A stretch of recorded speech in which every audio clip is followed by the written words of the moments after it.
From the Library of Congress in Washington, D.C.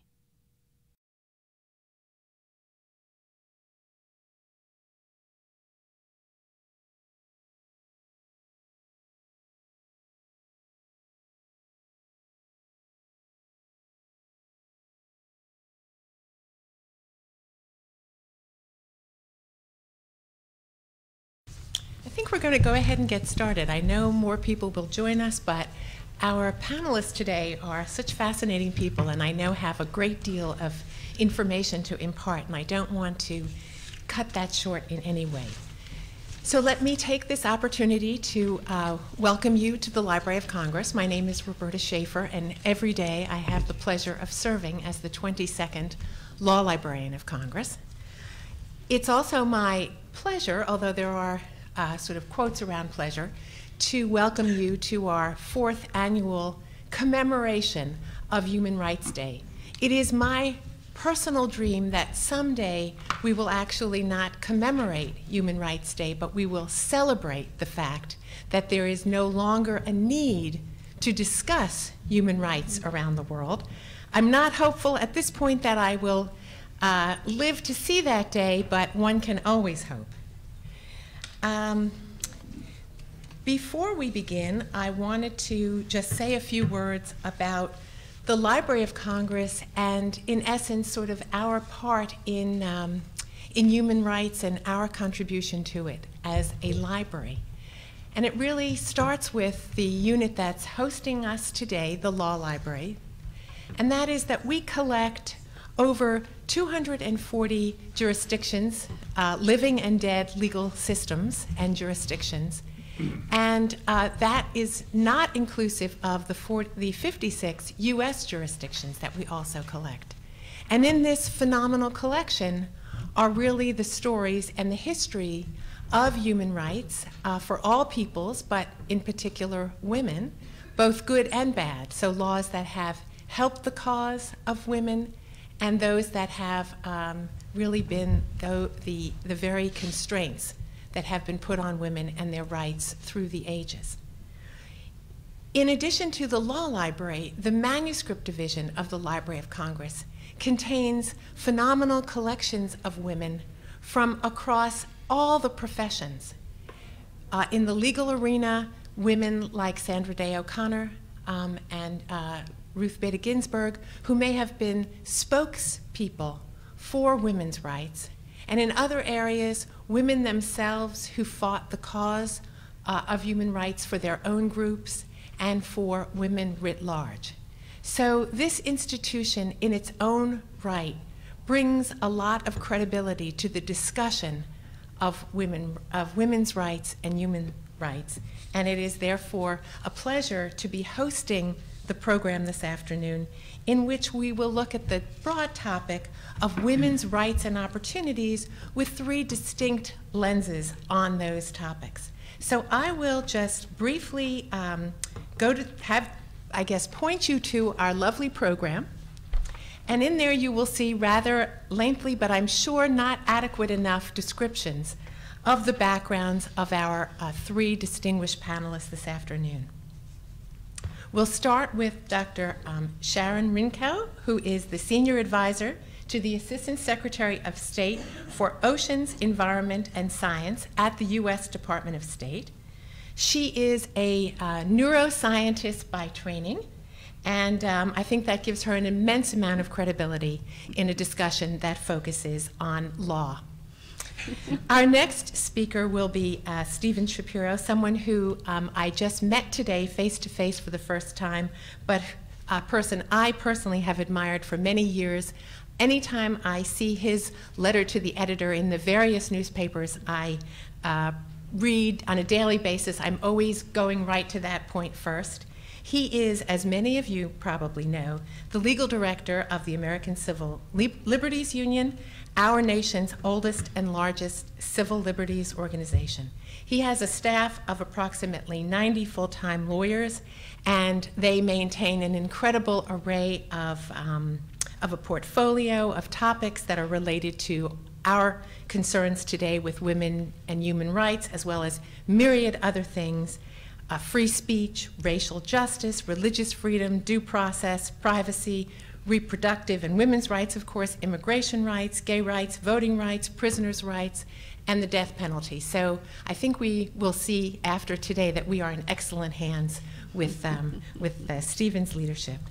And then clearly last but not least, our own Graciela Rodriguez-Ferrand, who is a senior legal specialist here at the Library of Congress in the Law Library, focusing her areas of expertise on South America and Spain.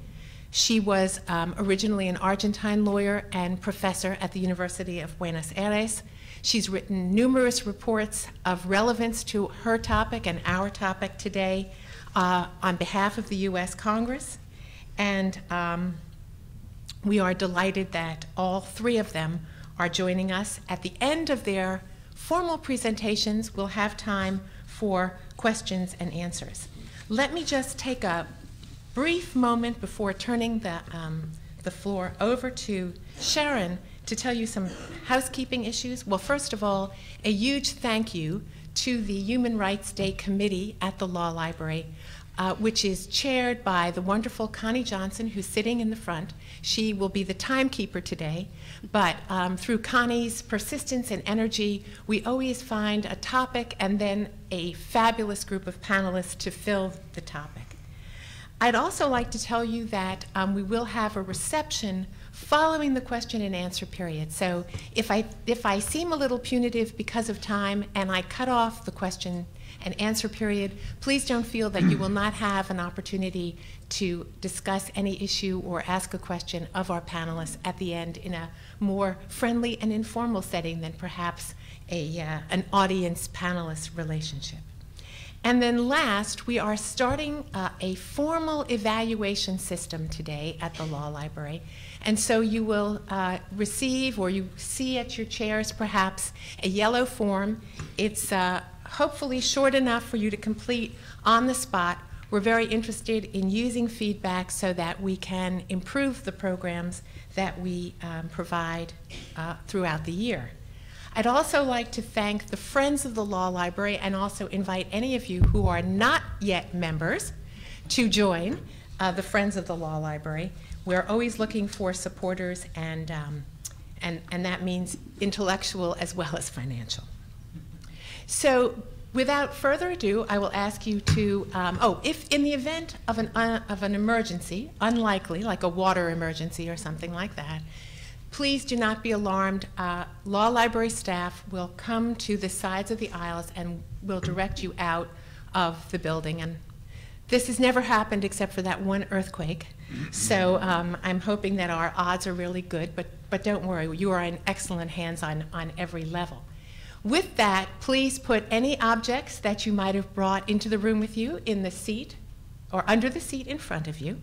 And then since we have a neuroscientist as our first speaker, I'm going to ask you to make sure that your minds are in their open and fully engaged position. Yeah. Thank you so much, Susan. Sharon, excuse me. Thank you. Thank you so much, Roberta. I'm delighted to be here today, and I do want to thank you and your whole team for the very warm welcome that you've given to me and my fellow panelists today, so thank you very, very much. I am delighted to have an opportunity to say a few words to you about women and empowering women in science, specifically on Human Rights Day, or to mark Human Rights Day. And I'm particularly excited because earlier this year I had the honor to be part of the U.S. delegation to the Commission on Status of Women in New York, which focused on empowering women and girls through science and technology. And that's what I will use to base my comments on today. During the CSW meeting, we watched UN Women be born. So this is a new UN entity designed entirely to empower women.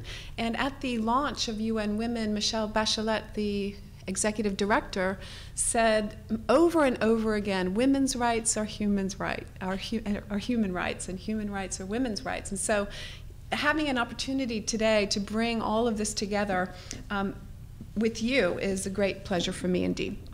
Let me say a word about science as I start out, just as a reminder to all of us, as we look around the world and recognize the challenges that we have in front of us, whether it's climate change or food security or insecurity or pandemic disease, we know that science is where we are going to find the solutions. President Obama, early on in his tenure, made a point to go to our National Academies of Science to make a big push for science as part of his administration. And so we have a drumbeat of momentum and activity around science as a way to mobilize our economy, really as an engine of our economy, and also to progress forward worldwide. So the State Department has a strong emphasis on science as part of our diplomatic work. And so I just want to always start with a word on the import of science as we go forward and tackle the challenges in front of us. I'd also like to note that science, as we practice it in the United States, actually shares some common values with democracy. So our scientific system is based on openness, it's merit-based, it's a system that pushes new ideas forward and allows risk, and it also allows failures. So our system, and these are democratic values. And so as we look at ourselves as scientists, and as we look at scientists abroad, we often find common ground in our shared value system and how we look at the world. But now let me turn to women, because that's what I really want to talk about today, women within this broad enterprise of science. I have to start with a word on the state of affairs for women, which worldwide is not great, as we well know. In this country and in countries around the world, women are not represented at the top echelons of science, whether it's in academic departments or if it's in the private sector. Now, there are many, many reasons for this. We talk about leaky pipelines, where women drop out after certain stages in their career, so the numbers able to reach the top echelons are certainly not there. And we lose girls. Girls lose interest in science at well-known stages, middle school, and at the end of high school. Girls tend to lose interest in science. So we have a problem with our pipeline, that's for sure. But then it's not only a numbers problem that we have. So as we look at the state of affairs for women, we have to take stock of the causes for women not reaching the upper echelons. And numbers alone cannot explain this. The National Academies has done a wonderful study, or there are many studies on this. And what we have found out is that there are explicit biases, certainly, but there are also implicit biases. And I want to just say a word about this. So we can all understand what the explicit biases, and I have many anecdotal experiences where women have told me that they have been told in job interviews that they're qualified for the job, but there's no way that they're going to get it just because of their sex. Now, those are not US stories, but these stories are happening around the world, and the foreign women with whom I meet readily share these kinds of stories. But if we look at the numbers just in one field, say in the behavioral sciences, 30% of all doctorates in behavioral sciences go to women, and it's been that way for 30 years. So one would expect that 30% of all academic chairs of departments would be women, but in fact that's not the case. 15% of academic chairs are women. So it's not only a numbers issue, and this brings us back into the conversation about implicit biases. We all hold implicit biases. In the scientific world, we've got some well-documented cases where peer reviewers who are looking at scientific proposals for funding, both men and women, hold women to a different standard than men. So if a woman is a working mom and puts forward a scientifically valid proposal, sitting around the table, her peers, both men and women, are judging her a little bit more harshly than the male applicant with the very same quality of proposal. And when this was discovered by the National Science Foundation, this of course led to some change in action so that peer reviewers, before they sit down to look at proposals, they actually get a little training on implicit biases so that they can start to understand that while the woman may be a working mom and she puts forward that she can do XYZ in terms of scientific work, she shouldn't be penalized just because of the fact that she does other things, or if she teaches or mentors, which women in science tend to like to do. So these implicit biases are part of the rationale for why women are not reaching the upper echelons to the extent that we would expect them to. And that brings me to where I want to be in terms of my prescription and the 3 points that I would like to make today for you or with you. And that's about changing mindsets. And changing mindsets in order to be able to allow women in science to reach their fullest potential. We talked about much of what I'm about to say in our official U.S. position at the Commission on Status of Women meeting, and I invite you to go to the agreed conclusions from the Commission on Status of Women just to see the kinds of things that we agreed with our partner governments around the world on this topic. But the first one is transforming institutions. You know, we are very good at training scientists in this country, but we're not very good at allowing scientists to move forward to reach their very fullest potential. And the way that we need to move forward in order to be able to do that is by placing women in institutions that encourage them, that value them equally with their male counterparts. In order to get there, we really have to have a fresh look at our own institutions. One of the ways that we do this in our country for women in academic science is supported through the National Science Foundation and the ADVANCE program. And I commend you to go and have a look at that. The ADVANCE program provides support to U.S. universities to create search committees that are gender balanced, to create flexible programs so that if a woman scientist needs to leave a laboratory for childbearing or child rearing for a period, that there are ways to provide postdocs or other opportunities for her to keep her work going in her potentially short absence. So this is a very flexible program that allows universities to, on their own, tailor programs and policies that will be more family-friendly, certainly, and by the way, men benefit from this as well.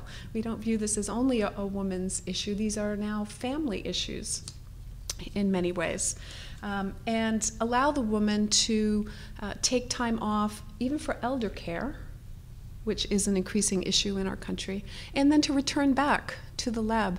The National Institutes of Health, which is my home institution, has a similar re-entry program for women who leave for pregnancy purposes so that they can come back to the lab, get a little retooling, and continue their work after a period of sometimes 2 or 3 years.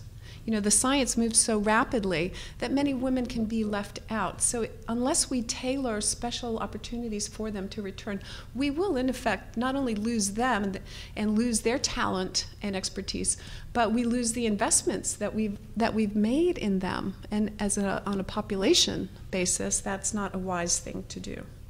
So from the State Department perspective, we like to talk about these best practices that keep women engaged in science and allow them to move forward fully. And this was the kind of transformative notion, one of them, that we put forward at the Commission on the Status of Women. But second, my second point has to do with changing mindsets within ourselves and our societies. So we are all acculturated very early on to what are the proper roles we should have in society. What is it that we can be professionally? A lot of our views are formed early in life. You know, we all know, you know, the boys playing with the trucks and the girls playing with the dolls. There are many, many influences on us as we grow up and go forward and make career path decisions, even, you know, early on in middle school or high school. I want to talk about just one actor that plays, in our view, a crucial role in terms of shaping what we think we can all be, and that's the media. And I will tell a little bit about Geena Davis, the actress, the Academy Award-winning actress, who was on our delegation at the Commission on Status of Women. And she was on the team because she has a nonprofit which analyzes G and PG rated films to look at the ratio of male to female characters, which is 3:1, and this is G and PG rated films. So this is what the youngest of our population are viewing. And to analyze the kinds of roles that they play. She found in one study that looked at G films between 2006 and 2009, there was no female character in a G-rated film in the field of medical science, as a business leader, in law, or politics. She's very concerned about this, so she is using every opportunity to raise the profile. She thinks that if you see it, you can be it. And if girls do not see themselves out in the media, then their dreams perhaps are not what they might be. And in fact, she has some data which shows that the more TV a girl watches, again, this is in our country, the more TV a girl watches, the fewer career options she thinks she has. And this is troubling, because we want girls to see every career option on their path.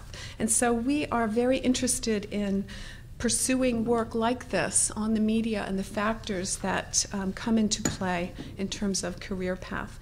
So that's about changing mindsets in societies, isn't it? So she takes her data, goes to Hollywood, to casting directors, and is trying to make a difference and demonstrating with data, which of course scientists, we love that, with data that the girls are not there to the level or the women in major roles that one would like to see. And she's having an impact. That's the good news. But I also want to say something about women's attitudes themselves and our own mindsets. There's a couple points here that I'd like to make. One is that women in science, women in general, do not seek awards.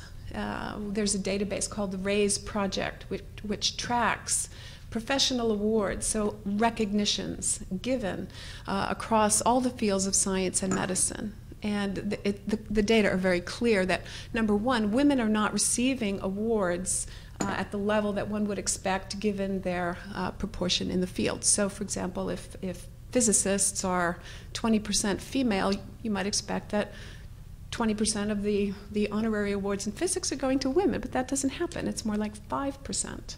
And part of the reason is that women do not like to be sullied by being viewed as self-promoting.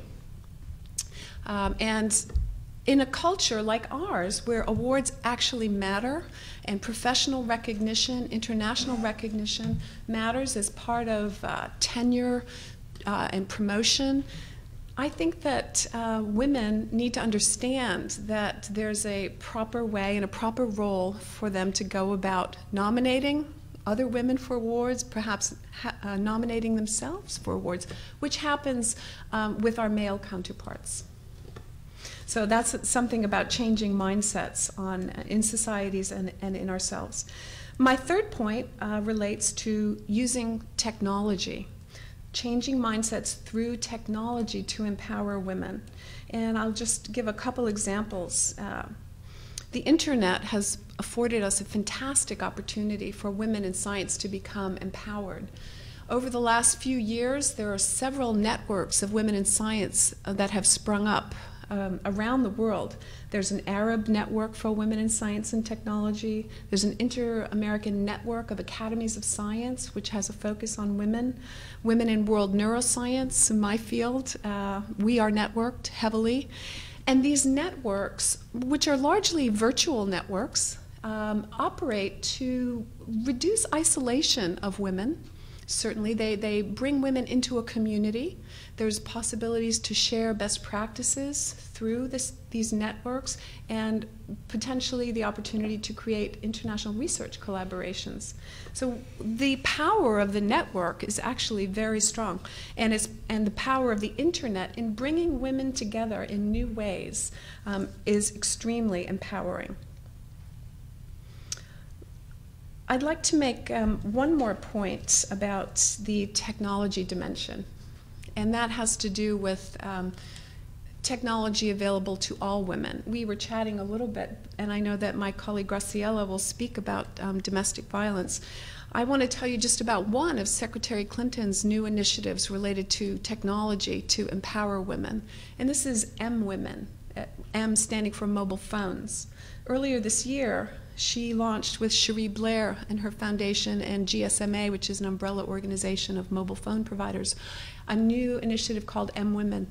So women in poor countries are 21% less likely to own a mobile phone than a man.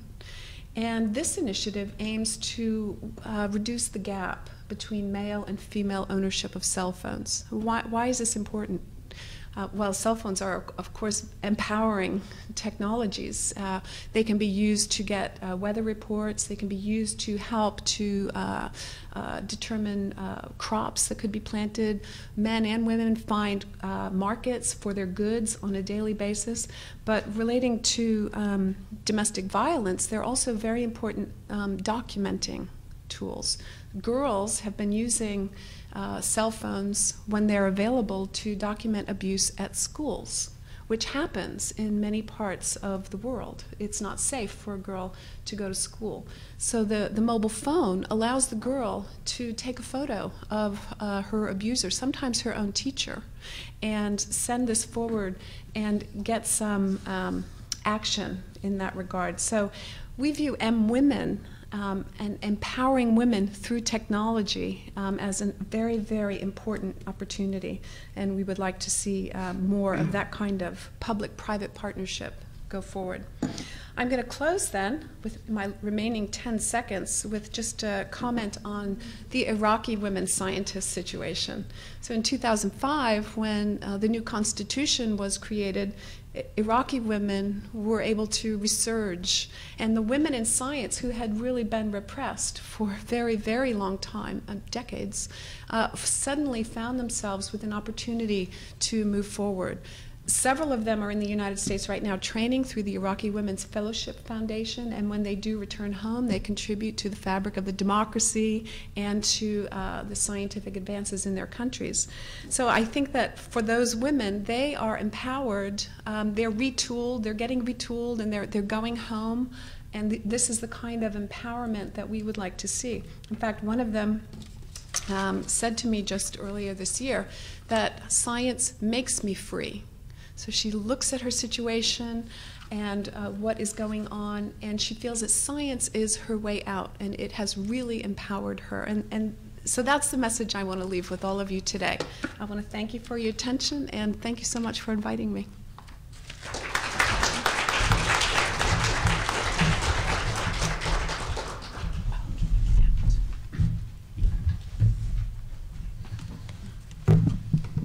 So I too would like to thank Roberta and the staff of the library for inviting me here today, although I do have to say that in the many emails that were exchanged before today, not once was I told, nor I suspect my co-panelists, that for the first time in the 200-year history of the library, we were the first speakers ever to be evaluated on our performances. So, right. So please be kind and gentle.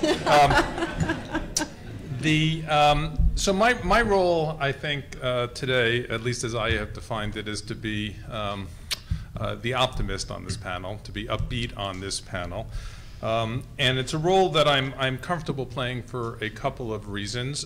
One is, despite the many challenges that still confront us on women's rights and many, many other human rights issues, I truly do believe that there is more freedom and more equality in the world today than has ever existed in recorded history. And secondly, because you cannot be a human rights activist, as I have been throughout my career, unless you're an optimist, because otherwise we would all get out of this business.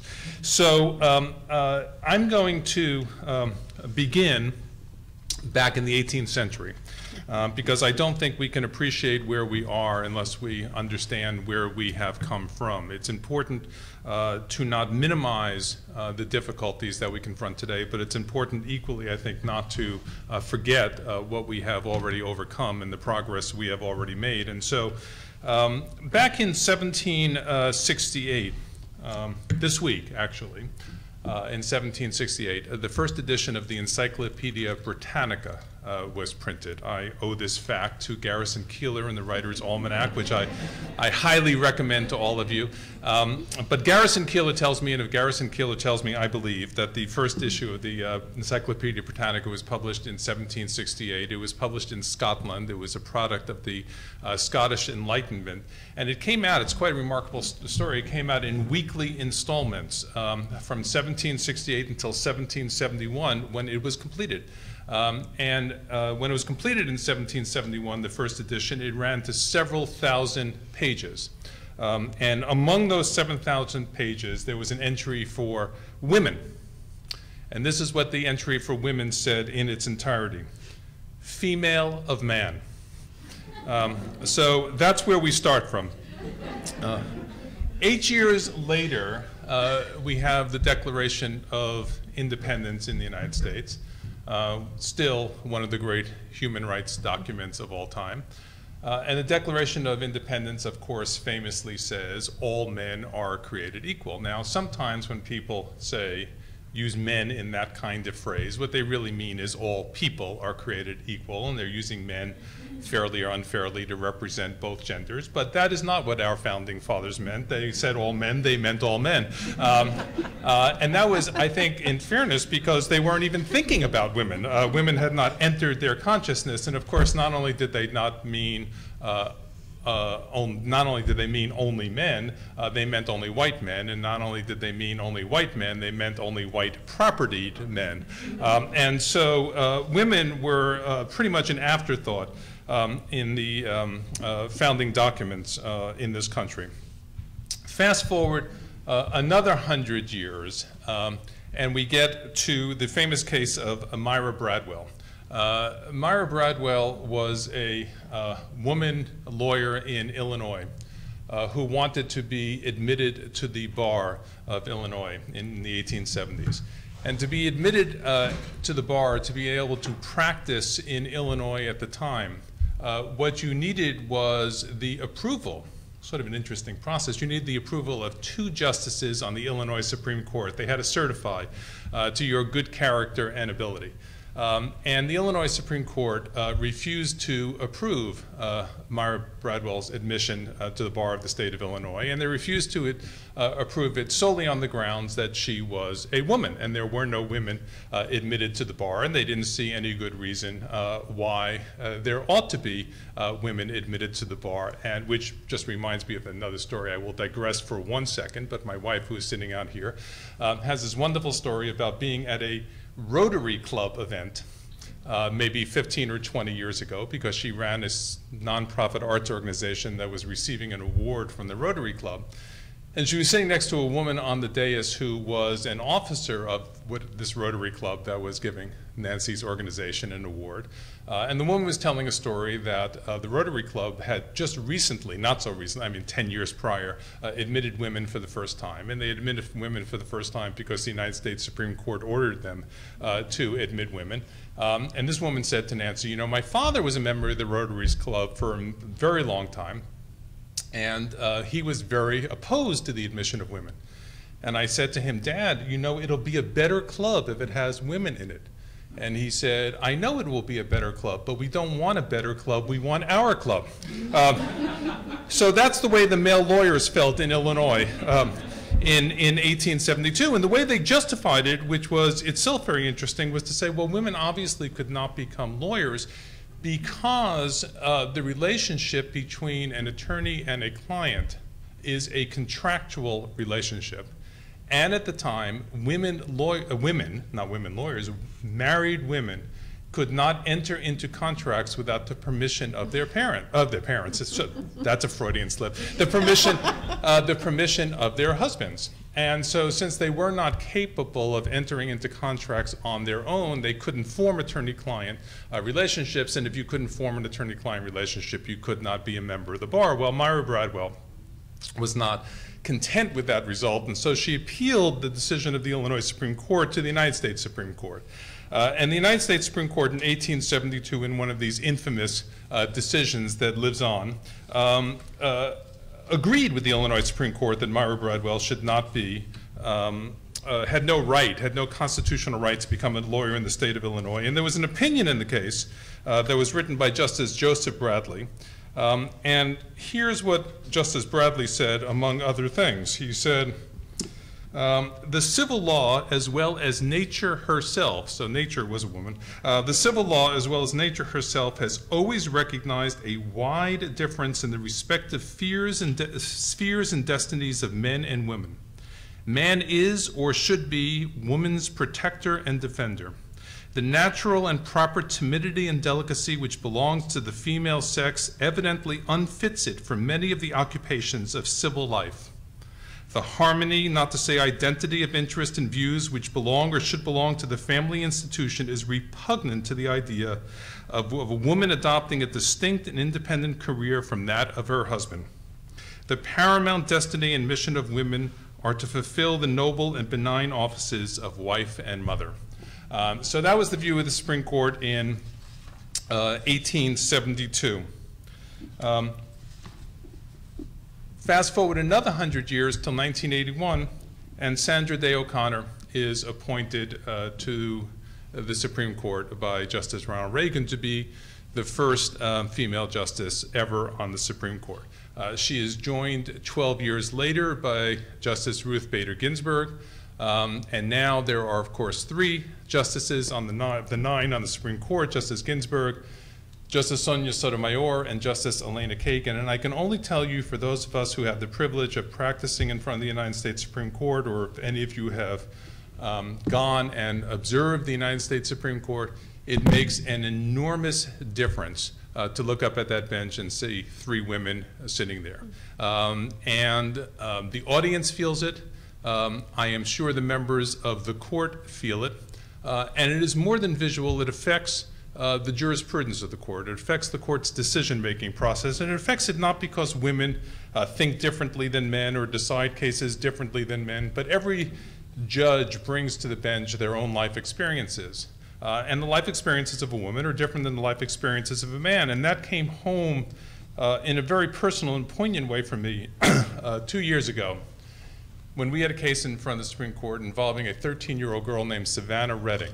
Savannah Redding was a junior high school student in Arizona, and as a result of something that the assistant principal was told by another junior high school student, Savannah Redding was suspected of distributing ibuprofen in the school. And so she was called into the principal's office and asked if she had any ibuprofen on her. She said no. They said, "Can we look in your purse?" She said yes. They didn't find anything. They said, "Can we look in your backpack?" She said yes. They didn't find anything. They said, "We're going to send you into the nurse's office, and we're going to strip search you." And they took off all her clothes. They felt under her bra. They felt under her underwear. They found nothing. She never had ibuprofen in the school. And she then ultimately sued the school for violating her right to privacy. Case, in the way these things do, works its way back up to the United States Supreme Court. And I think to many of us, certainly to me, however the court decided it, the indignity and the invasion of privacy involved when a 13-year-old girl is strip searched by her school administrators seemed very obvious. That is not the way the oral argument went in front of the court. At that point, Justice O'Connor had already retired from the court. Justice Ginsburg was the only woman sitting on the court. And there was this sense during the oral argument that in some ways the reaction that Savannah Redding had overreacted to what had happened to her. And various justices made various comments during the course of the oral argument that were along the lines of, you know, we were all in junior high school. We had to get undressed in front of our fellow students in the locker room. Sort of, what's the big deal? Within a week after the oral argument, Justice Ginsburg gave an interview to the Supreme Court reporter Joan Biskupic from USA Today. And the interview was about how it felt for Justice Ginsburg, a pioneer of women's rights, to be the only woman on the Supreme Court. And she began by saying, I miss Justice O'Connor tremendously. I look forward to the day when there will be other women on the Supreme Court.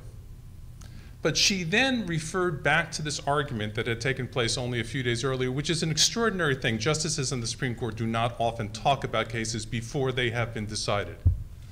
And this is what she said about her colleagues on the court. They have never been a 13-year-old girl, she said, referring to the other justices. It's a very sensitive age for a girl. I didn't think my colleagues, some of them, quite understood. And then 2 months later, Savannah Redding won her case in the Supreme Court by a vote of 8-1. Now, I don't know if Justice Ginsburg's public comments had any relationship whatsoever to the outcome of the case, but the fact that she felt compelled to speak out as a woman about the experience of this 13-year-old girl and use the newspaper to educate her fellow justices, I think says everything you need to know about why we need diversity on the bench. Not only gender diversity, racial diversity, other kinds of diversity, but certainly gender diversity. The first case in which the United States Supreme Court ever declares a law unconstitutional on the grounds that it discriminates against women is in 1971. And it's a case called Reed versus Reed. And it was a challenge to a law that said if somebody dies without a will, in deciding who is going to administer the state, there is an order of priority. First you start with the parents, and then you go to the children, and then you go to the cousins, and then you go to the nephews. It was just an order of priority as to who would be the administrator. But it then said if there were two people in the same category, the administrator shall be the man. And what happened in Reed versus Reed, sounds like a divorce case, it was a divorce case. They were divorced parents of a minor child who died. And the father, by virtue of this automatic gender discrimination, became the administrator of the state. The mother said, I want to be the administrator of the state. Why does he automatically get it? And the case goes to the United States Supreme Court, argued by Ruth Bader Ginsburg. And the Supreme Court, for the first time, says, no, this automatic assumption that men are more qualified than women is arbitrary and irrational and unconstitutional. First time the Supreme Court ever said that, right? It's not a case, this is not a case of the court leading the culture. This is a case of the culture leading the court. It's not an accident that this case happens in 1971, right? We've just come through the 60s, the women's movement, it's exploding, right? And the Supreme Court is reacting to those cultural forces around it. Ruth Bader Ginsburg then argues, as a lawyer for the ACLU, I'm proud to say, a series of women's rights cases in front of the United States Supreme Court over the next decade, and she adopts a very interesting strategy, which is many of the early cases that she brings to the Supreme Court challenging sex discrimination are brought not on behalf of women, but are brought on behalf of men. Because she thought the court, then all 9 men, would understand sex discrimination better if it was the man that was being discriminated against. So the second case she brings to the Supreme Court is a case called Frontiero versus Richardson. Frontiero versus Richardson is a case in which there is a federal law, there's a federal law that says if you were in the military and you're a man, your wife automatically gets dependents benefits, automatically gets the military medical and dental benefits. If you are a woman in the military, your husband doesn't get those benefits unless he is actually dependent on you. So the wife's dependency on the man is assumed, the man's dependency on the woman has to be proven. Supreme Court in Frontiero versus Richardson says that's unconstitutional. 2 years later, she brings a case to the Supreme Court called Kahn versus Shevin, and the issue that there is a state law that Justice Ginsburg has challenged that says if you are a widow, you are automatically exempt from property taxes because it's assumed you don't have a source of income because your husband has died. If you are a widower, you are not automatically exempt from property tax exemptions. Again, the Supreme Court strikes that law down. And then finally, we get to 1996, 1998, I can't now recall, 96, I think. Justice Ginsburg is on the court. She's not arguing in front of the bench. She's on the bench looking down at the lawyers. And she writes the opinion for the court in a case called United States versus Virginia, which is a challenge to the admissions programs at the Virginia Military Institute, which admitted only male cadets. And they admitted only male cadets because they were proud of the fact that they had such a rigorous training program, what they called adversative training. It's a word that I still think is not a word, and which may be a reason not to go to VMI. And that women could not keep up. Women could not keep up. And Ruth Bader Ginsburg, for the court, strikes down that rule, male-only rule, and says two things. It says, not only is it unconstitutional, but if the government is going to discriminate against women, you not only need a reasonable explanation, you need what she called an exceedingly persuasive justification. And secondly, she said, your offer to provide equivalent courses at another school, separate but equal, for women is no more tolerable for women than it was for racial minorities. And so there are now, to my knowledge, as a formal matter, only 2 instances, maybe there are more, but there are only 2 that I know, only 2 instances in federal law where federal law still discriminates on its face, right, in its words, between men and women. One has to do with immigration law. We have a rule that says if you were born out of wedlock overseas, outside the United States, it's much easier to acquire United States citizenship if your out of wedlock mother is an American than if your out of wedlock father is an American, right? And the second one, which maybe has more salience and relevance, is that under federal law and federal practice, women are excluded from combat duties in the military. But other than that, the formal legal barriers to gender equality have largely fallen away and been discredited. Having said that, let me just, and I know my time is up, so I'll just end in 2 more minutes. Let me just say, go back to something that Sharon was saying, right?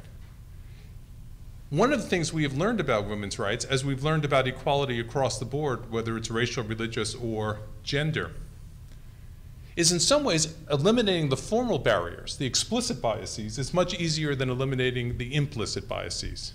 Right?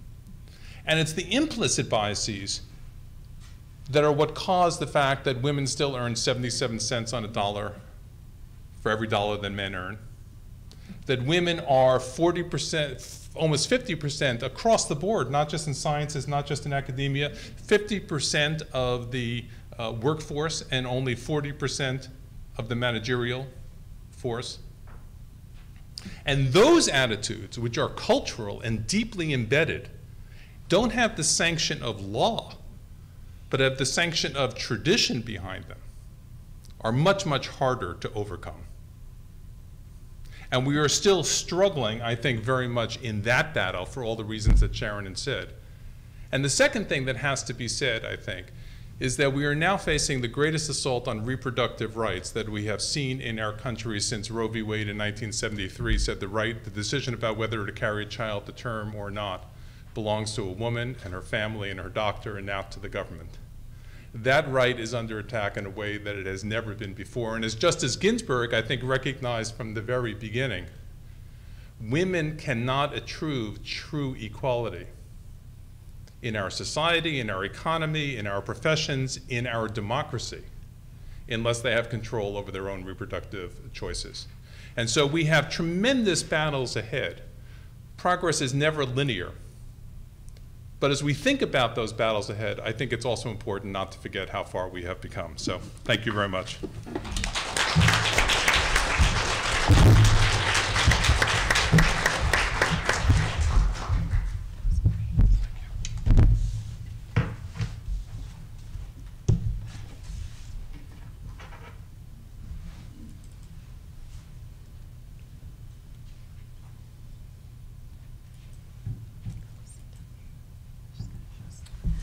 Good afternoon. Thank you, Roberta. Thank you, David, for giving me this opportunity to share this panel with these distinguished experts. And I'm going to be talking about a problem that has become a serious concern all over the world, but especially in Latin America. Latin America is the developing region that has achieved the greatest expansion in the formal recognition of women's rights in terms of education, access to labor market, civil rights, property rights. This recognition is reflected in the adoption of international and regional conventions and its implementation is in domestic laws. 6 countries in the region, Argentina, Bolivia, Costa Rica, Cuba, Ecuador, and Guyana, had reached the 30% quota of women members of Congress. And currently there are 4 presidents in the region that are women: Argentina, Costa Rica, Brazil, and Trinidad and Tobago, and until last year, Chile. These advances happen mainly because of the extraordinary work of activism and awareness campaigns of women's organizations and NGOs.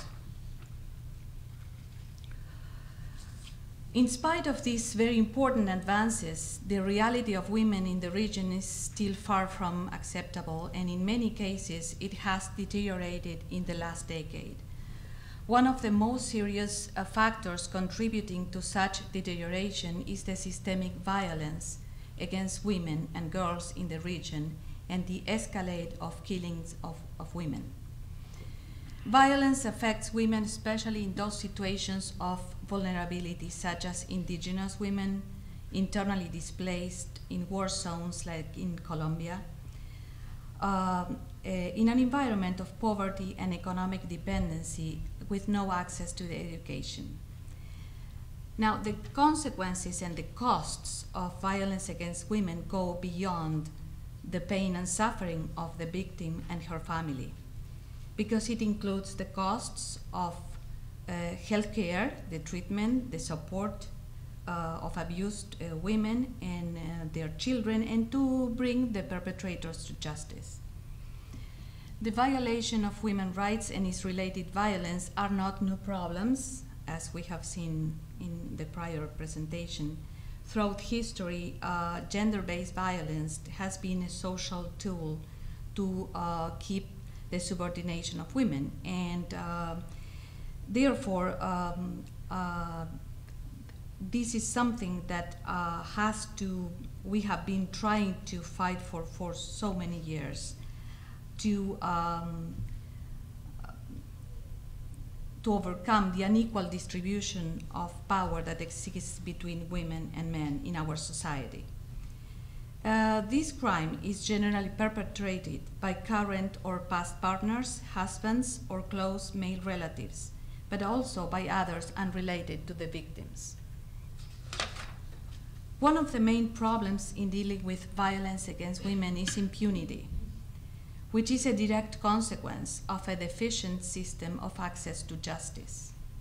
In Latin America, access to justice is low, but in the case of women, it's even lower.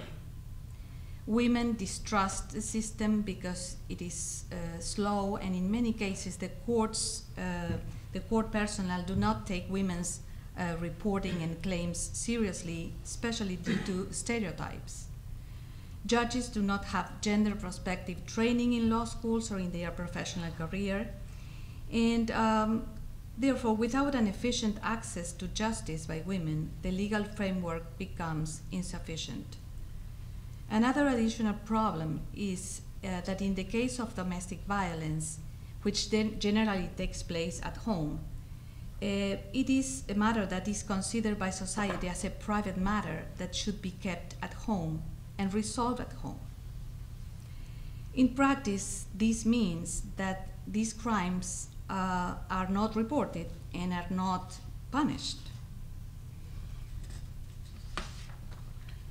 In response to this problem, several international and regional instruments have been recognized, have been adopted and recognized violence against women as a human right violation. Two of the most important ones are the UN Convention on the Elimination of Discrimination Against Women of 1994 and its optional protocol of 1999 that requires member countries to establish policies that eliminates violence against women and empower them to report violence and demand punishment at the national level. The other very important instrument, international convention, is the Inter-American Convention on the Prevention, Punishment, and Eradication of Violence Against Women, signed in Belém do Pará, in Brazil, 1994, that has been adopted by all Latin American countries.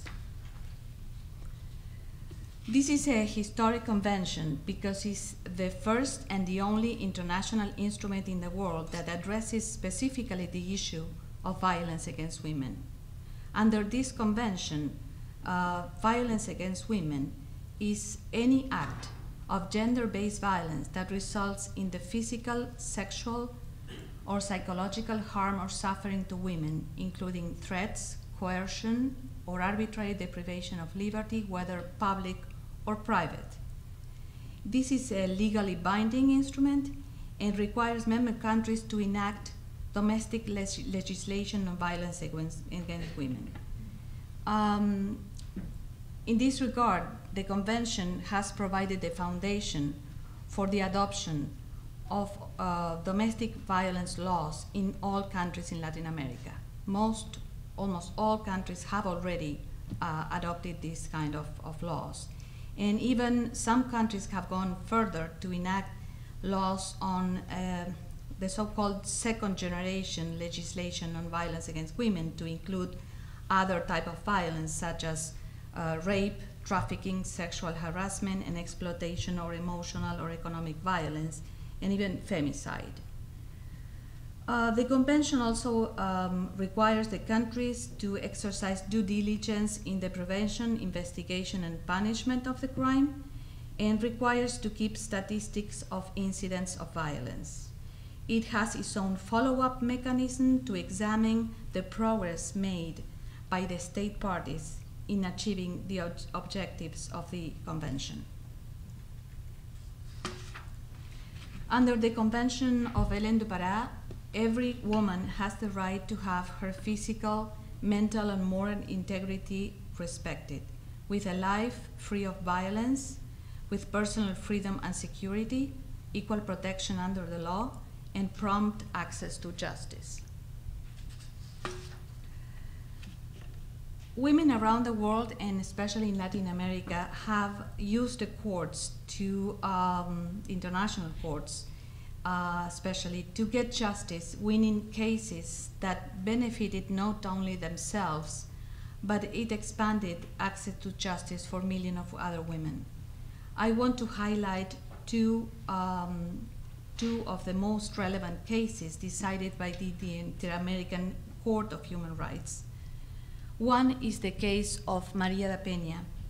In 1983, Maria da Penha, a Brazilian pharmacist, was the victim of 2 homicide attempts by her then husband and father of 3 daughters inside their home in Fortaleza, Brazil. Her husband, an economist and college professor, shot her while she was sleeping, causing her irreversible paraplegia. On a later occasion, he tried to electrocute her in the bathroom. Until 1998, 15 years after the crime, in spite of 2 lower court decisions of the state of Ceará, one in 1991 and the other one in 1996, that found her husband guilty, there was still no final decision in the process because of multiple appeals and procedural motions, and her husband was still free. So, Maria da Penha, the Center for Justice and International Law, and the Latin American and Caribbean Committee for the Defense of Women's Rights submitted the case before the Inter-American Commission. Brazil never responded to the petition and remained silent throughout the process.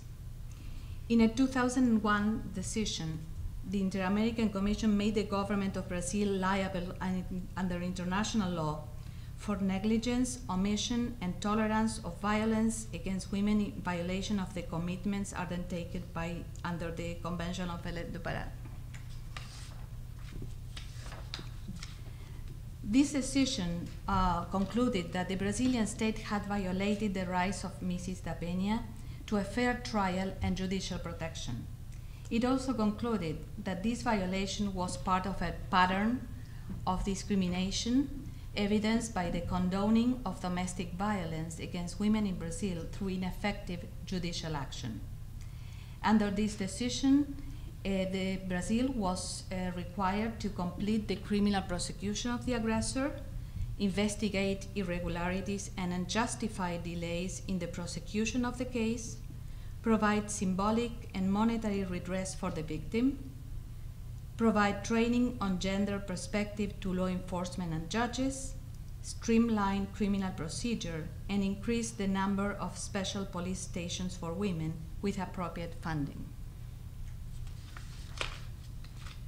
As a result of this important decision, on March 2002, the husband was finally convicted but released only after 2 years in prison for good behavior.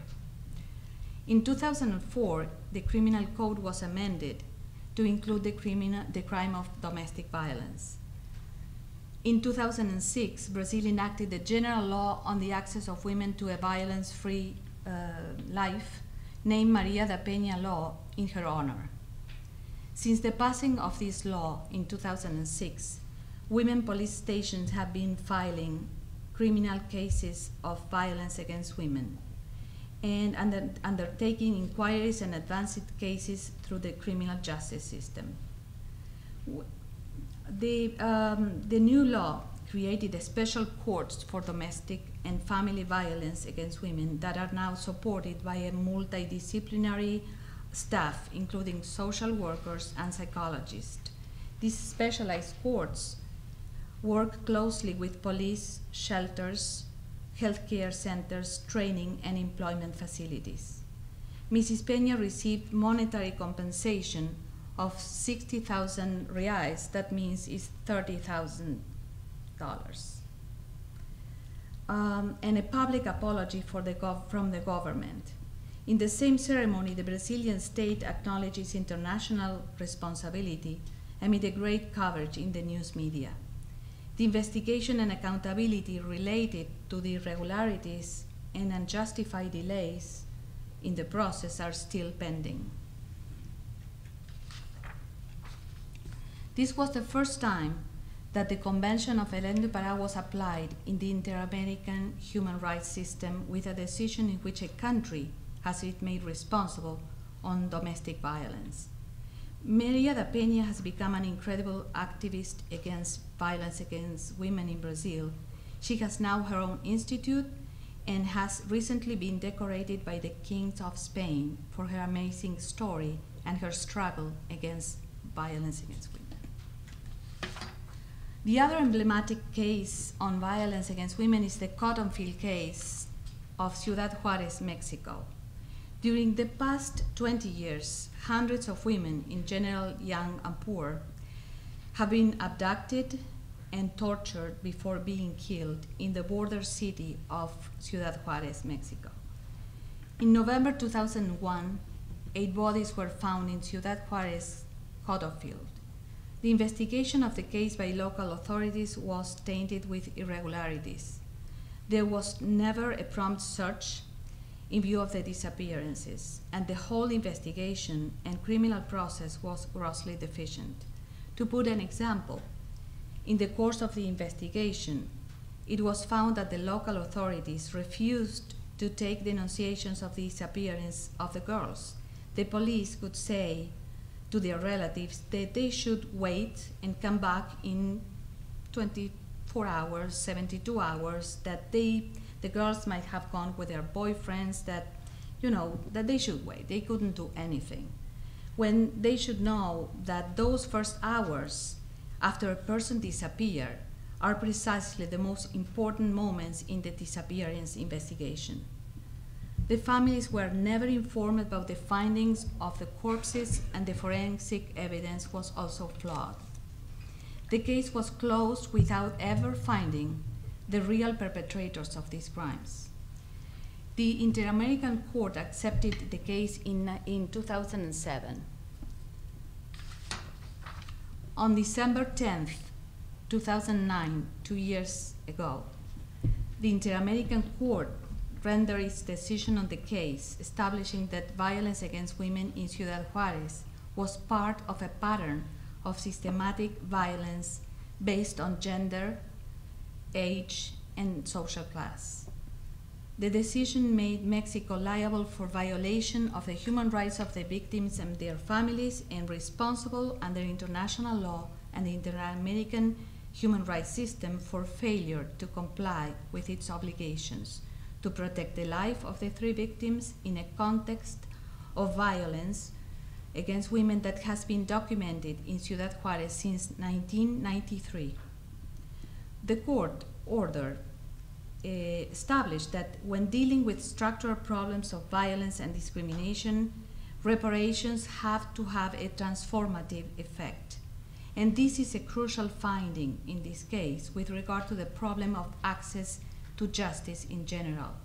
The significance of this decision lies in its approach to reparations, because it not only provides monetary compensation for the victim and the families, but the Mexican government had to provide symbolic redress and guarantees of non-repetition, including the commitment to investigate the murders according to specific due diligence standards and implement gender training for police and judges. The court declared that the reparations should be oriented to identify and eliminate the structural factors of discrimination and transform the underlying gender inequalities that gave rise to the violence. This decision made sure that the remedial measures ordered targeted the causes of the problem and not the symptoms.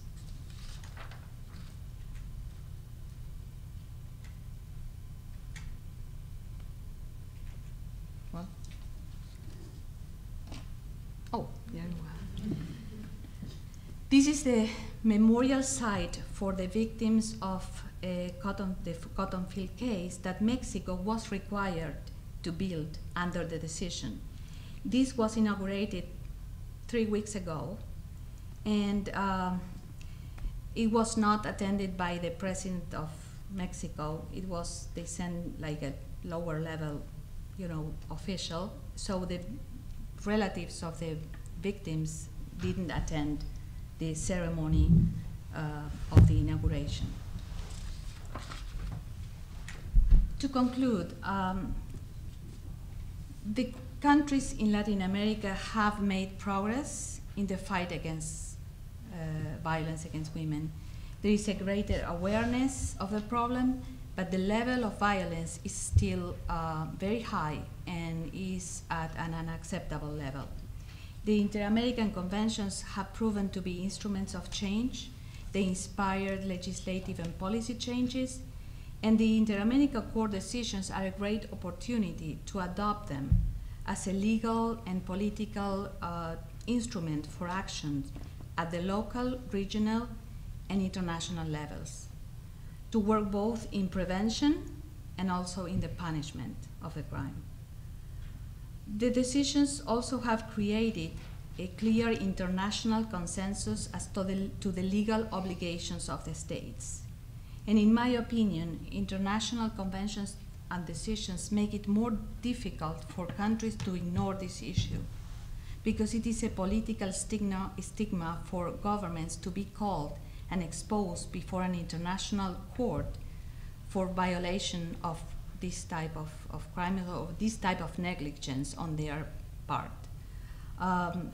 Looking for the future, I believe that it is necessary to strengthen the existing human rights system, provide adequate funding to women's support programs, implement the laws, improve access to justice through speedy and efficient procedures, provide training on gender issues not only to judges and law enforcement, but also in law schools,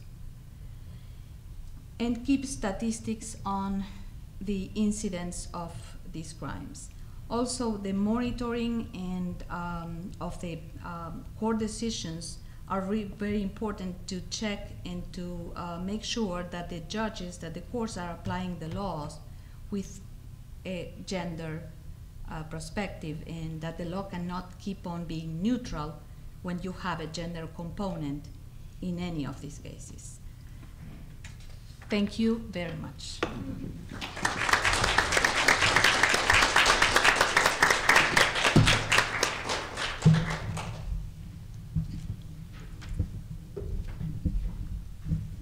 I want to thank all of our panelists for their wonderful perspectives and for at least giving us something to not be depressed about in each of their presentations. So now I'd like to open the floor up for questions or comments.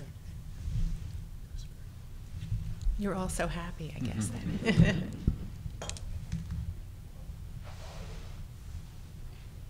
Connie? Graciela, you spoke at the very beginning about the role of NGOs, non-governmental organizations, in promoting women's rights.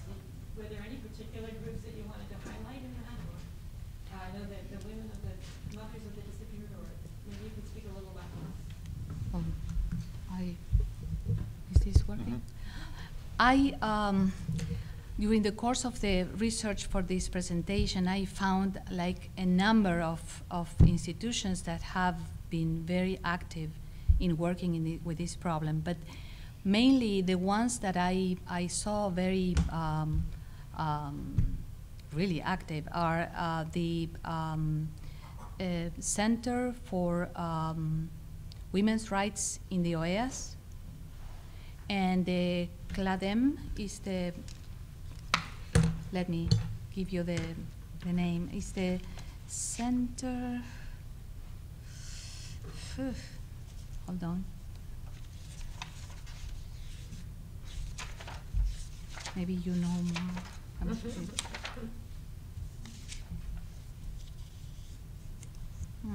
don't have it here.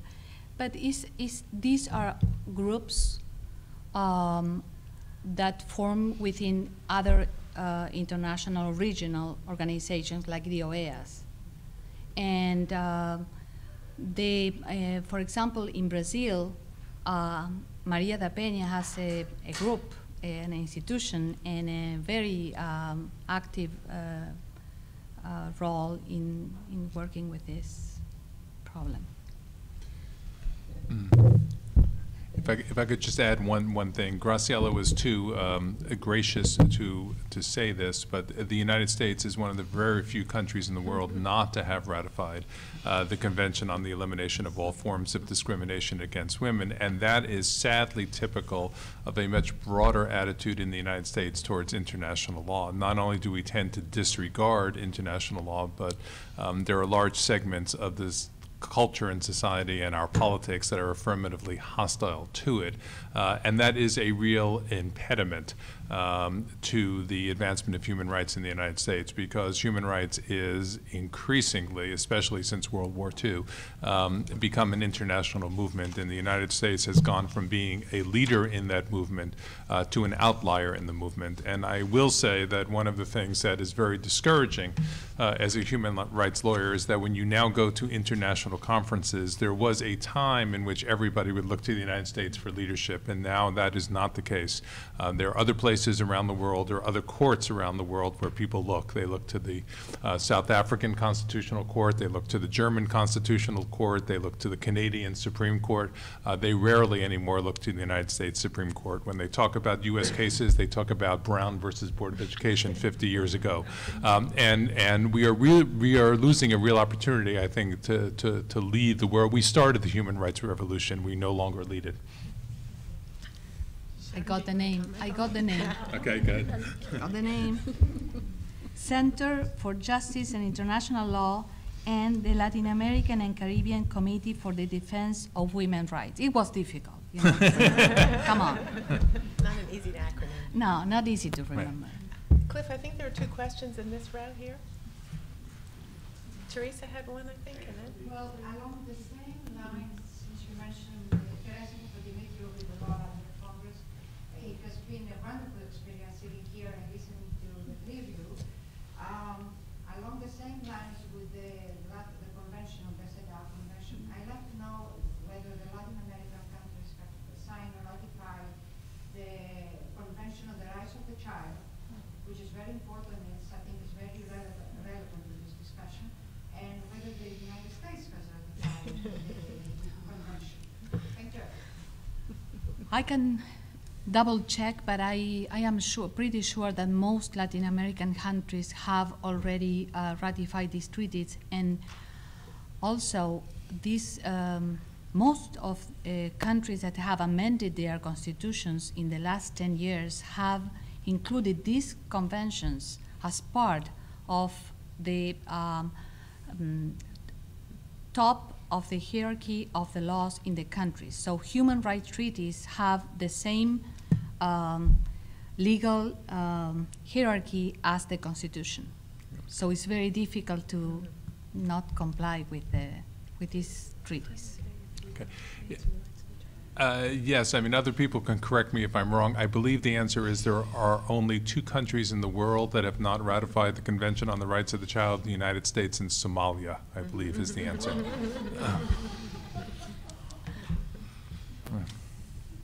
Yes, I have a question. This is related to our educational system. There's been a lot of discussion around co-ed education versus single-sex education and improving women's participation in the sciences, and I would just like to hear some of your opinions on that. Well, I'd be glad to finally be able to say, respond. Thank you. In terms of co-ed education, I think that, of course, in this country and in every country, including a reference in the Declaration of Human Rights, is that parents get to decide what kind of education their children receive. In terms of the value of co-ed education, again, that's a parental decision. There are many different systems to educate. What I can say is that for girls in co-ed situations, the studies show that teachers, men and women, tend to, in science classes, call on boys more. That when a boy answers a question, the teacher will prompt the boy more often, to try to pull information out, whereas if the girl answers the very same question, it's okay, thanks, let's move on kind of thing. So I think that we still have some of these very subtle attitudinal issues to deal with in co-ed classrooms. Now, there are many girls who favor and feel more free in the single-sex classroom, and women's colleges do a very good job of training women leaders in science. In fact, we're about to launch an activity at State Department that will sort of shine light on that kind of activity. But I think that at the end of the day, it's a parental decision based on the kind of experience one wants their child to have. Question here?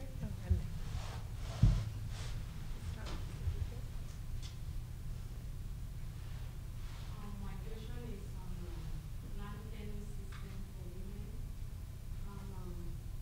especially in the developing world. A woman is the sole breadwinner, and land tenure is wrapped up in the custom and tradition that a woman doesn't own the land.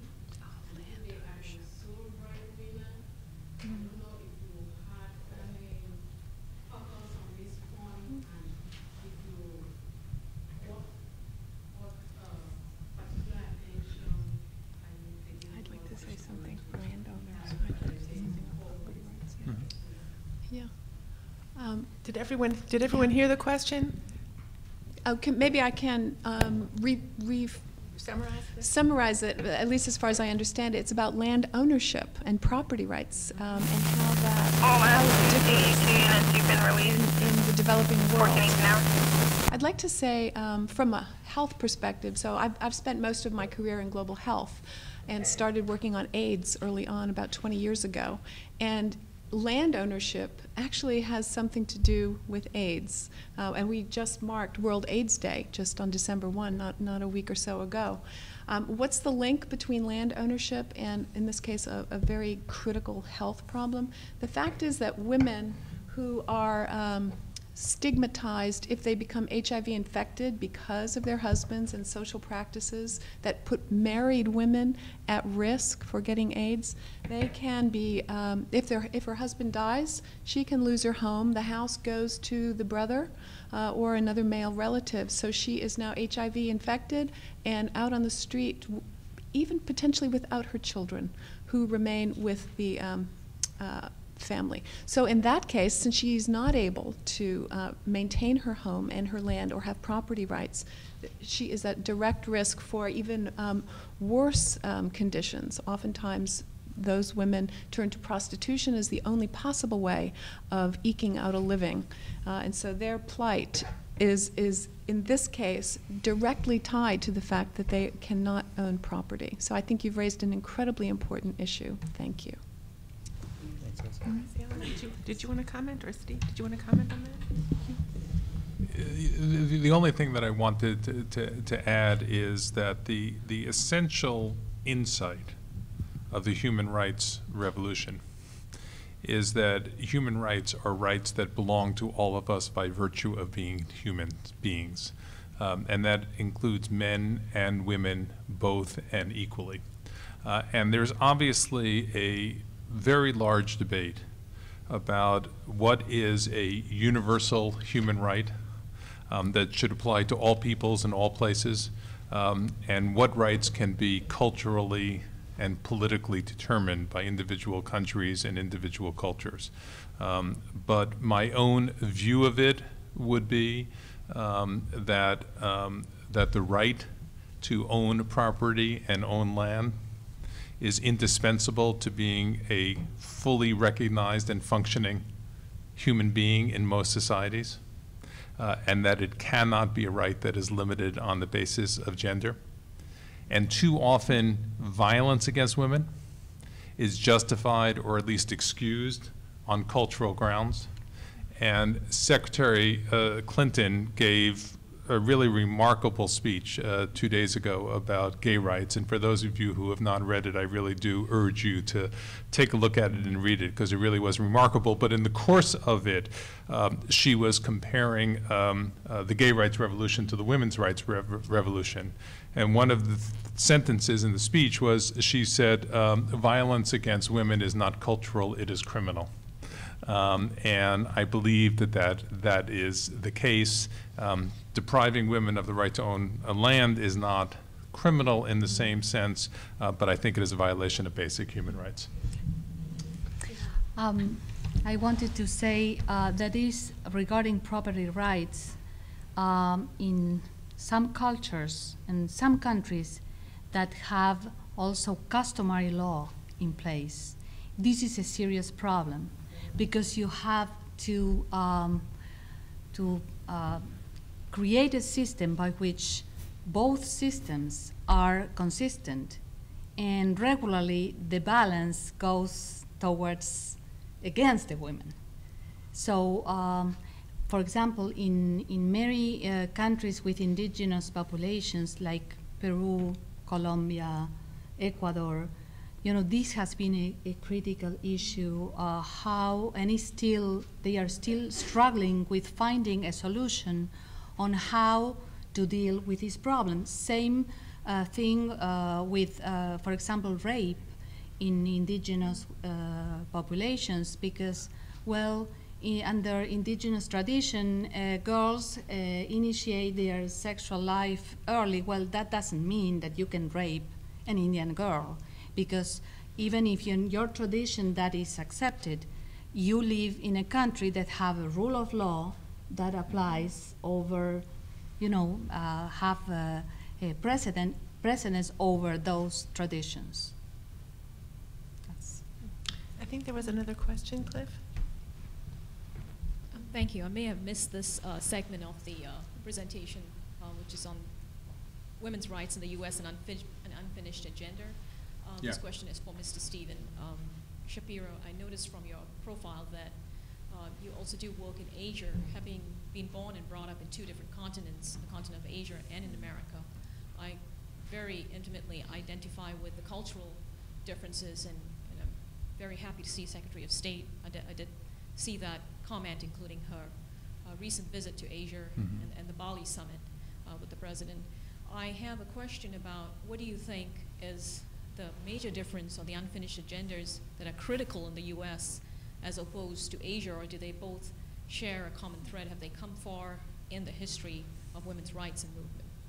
Well, I am anything but an expert on Asia. I have been affiliated with the Human Rights Watch and in various ways that has done work in Asia, but it is not the area of my expertise. So I really just don't feel competent to talk about the state of women's rights in Asia, nor do I think, I know this much, that Asia is not a monolith, and that the situation is very different depending upon what part you talk about in Asia. I do think in the United States, and this is true of the battle for equality, generally speaking. It's true of race as well as it is true of gender.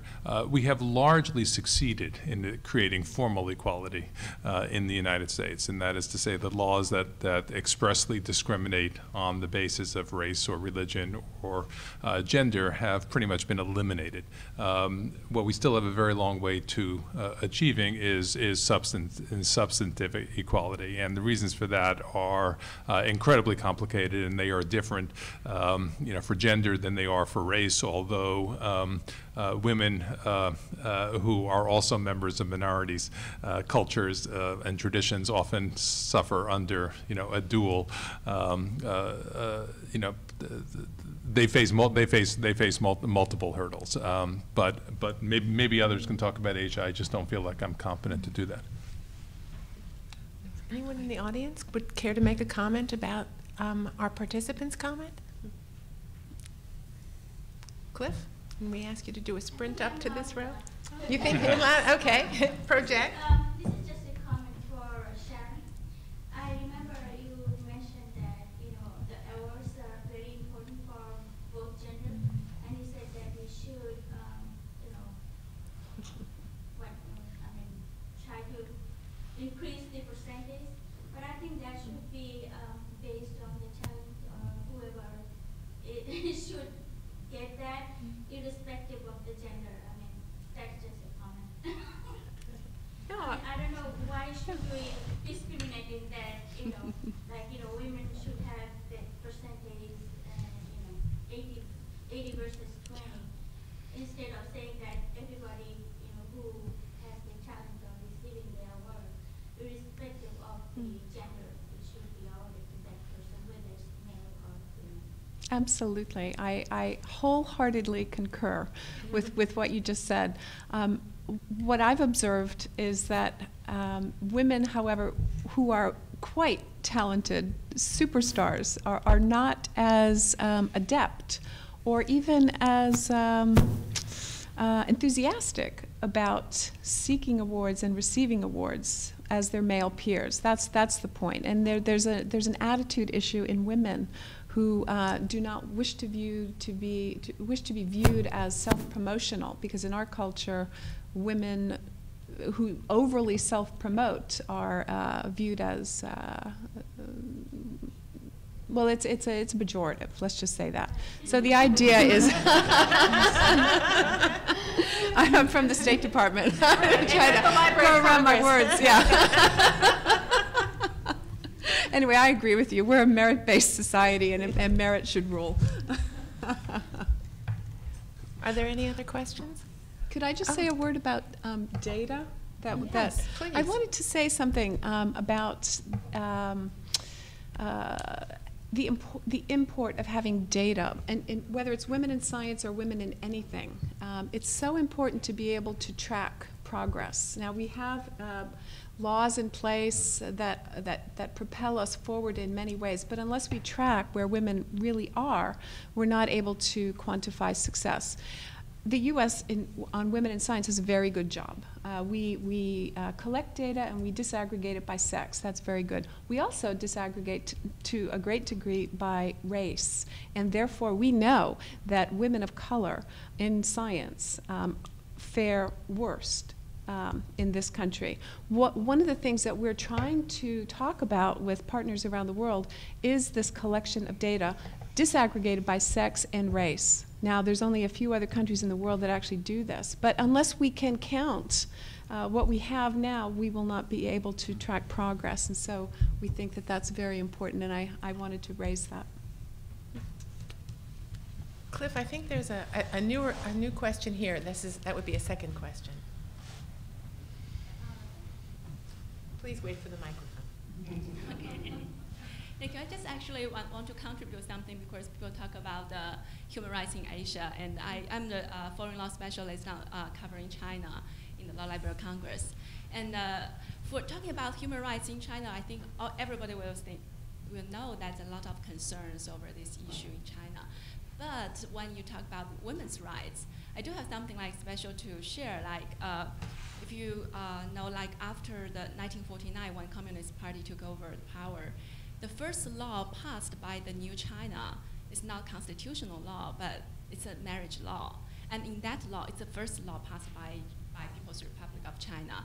And in that law, it's clearly stated that women are equal, like men and women are equal.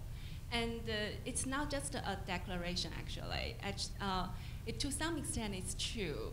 Like in my family, my father actually always gave all of his salary to my mother, and she controlled all the finance of our family. And it's not that very rare. It's very common in many families. And but also like in many legislations, you can read similar articles or provisions with this guard.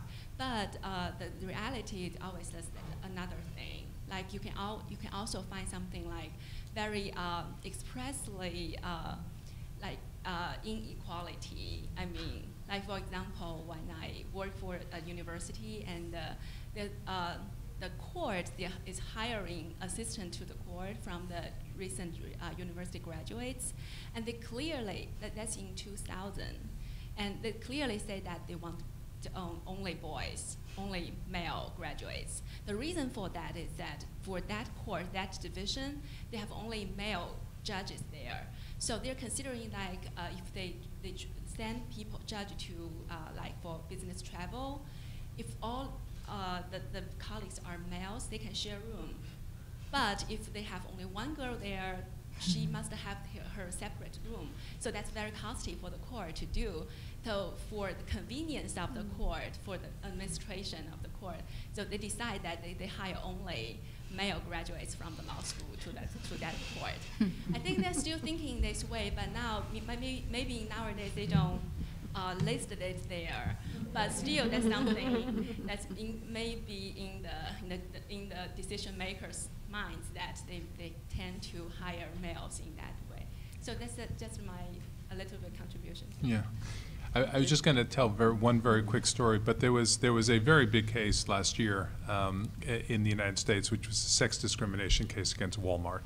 Walmart's the largest employer in the United States. And the case was brought on behalf of 1.5 million women employees in Walmart. And the question was, could they band together as a group and sue Walmart for sex discrimination? And the Supreme Court ultimately said the answer to that question was no, for technical reasons that aren't in some ways all that interesting to talk about. But the more interesting part was the policy, the hiring practices that Walmart had put in place. They had a formal policy that prohibited discrimination on the basis of sex. And then they had a hiring policy that said individual store managers had tremendous discretion to hire and promote whoever they wanted to. It didn't have to all be cleared through the central office. The hiring was, employment decisions were decentralized.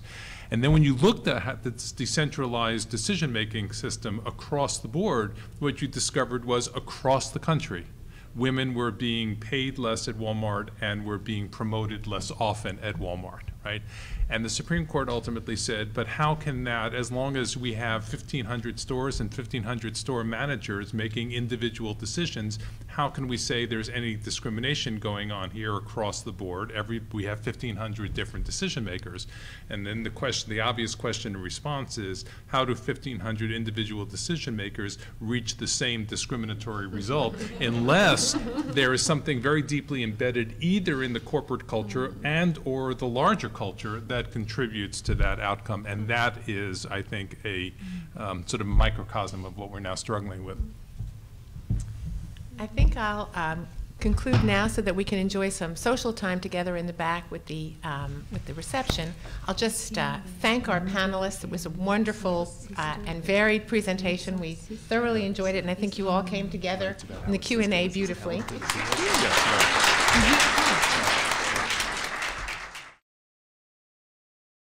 This has been a presentation of the Library of Congress. Visit us at loc.gov.